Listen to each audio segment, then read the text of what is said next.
Hello friends, welcome to my channel job and education. তো সামনে তোমাদের ফুড এসআই পরীক্ষা। আমি তোমাদের একটা নতুন পার্ট শুরু করলাম। আজকে জিকে ক্লাস 1 লাস্ট যে 40 দিনের মতো বাকি রয়েছে, তার মধ্যে আমি তোমাদের কমন দেওয়ার চেষ্টা করব। তো চলো শুরু করা যাক। কোশ্চেন নাম্বার 1, মনিকা বাত্রা নিচের কোন খেলাটির সঙ্গে জড়িত? তো এখানে অপশান দেখো, cricket, table tennis, badminton, gymnastic. তো এর মধ্যে অ্যান্সার হয়ে যাবে টেবিল টেনিস। মনিকা বাত্রা টেবিল টেনিসের সাথে জড়িত। তিনি 2020 সালে রাজীব গান্ধী খেলরত্ন পুরস্কারে ভূষিত হয়েছেন।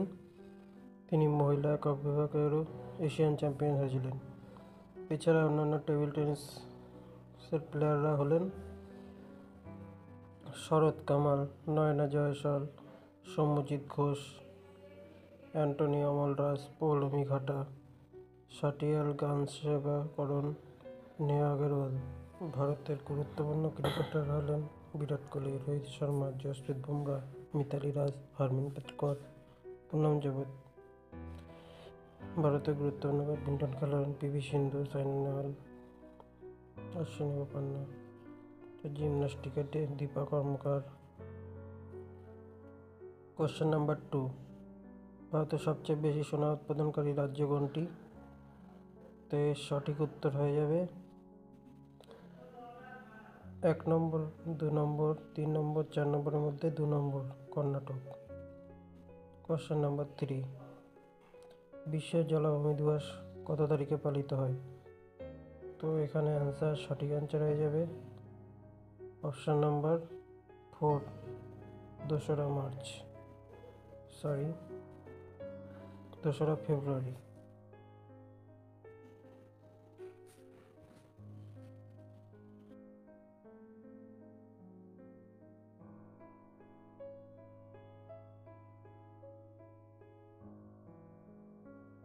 কোশ্চেন নাম্বার 4, বর্তমানে ভারতে মোট হাইকোর্টের সংখ্যা কত? অ্যান্সার হবে 25। বর্তমানে 25টি হাইকোর্ট রয়েছে ভারতে। কোশ্চেন নাম্বার 5, কে পর্যায় সারণী প্রস্তাব করেন? এটা সবাই পড়ার কথা। এর সঠিক উত্তর হবে মেন্ডেলিভ। এটা অনেকবার পরীক্ষায় এসছে। তো নেক্সট কোশ্চেন নাম্বার 6, নিম্নলিখিতগুলির মধ্যে কোনটি কার্বোহাইড্রেট নয়? এর অ্যান্সার হবে অপশান 1, স্টেভিয়া। বাকিগুলো সবকটাই হলো কার্বোহাইড্রেট। স্টার্চ, সেলুলোজ, ল্যাকটোজ, তিনটেই হলো কার্বোহাইড্রেট। নেক্সট কোশ্চেন নাম্বার 7, রাজবংশের প্রতিষ্ঠাতা কে ছিলেন? এটাও অনেকবার পরীক্ষায় এসছে। এর উত্তর হবে অপশান 3, মহাপদ্মনন্দ। আর ধর্মানন্দ হলো শেষ রাজা। এটা সবাই জানো।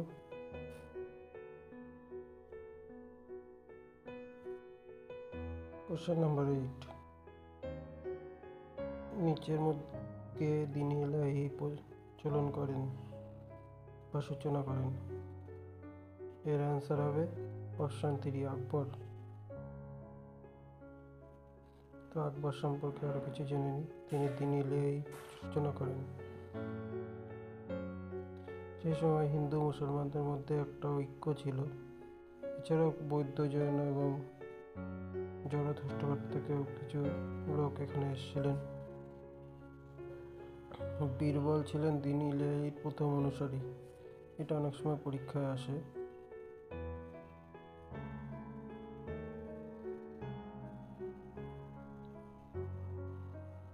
মহান আকবর ছিলেন তৃতীয় মুঘল সম্রাট।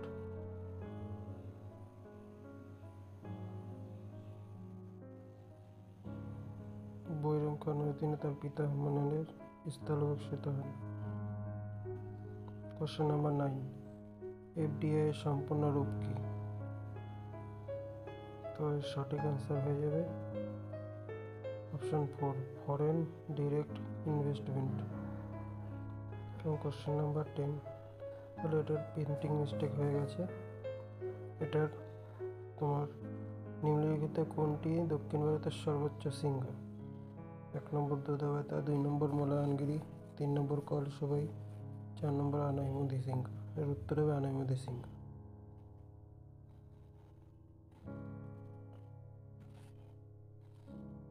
তো বাকিগুলো দুধওয়াতা, এটা নীলগিরি পর্বতমালার সর্বোচ্চ শৃঙ্গ।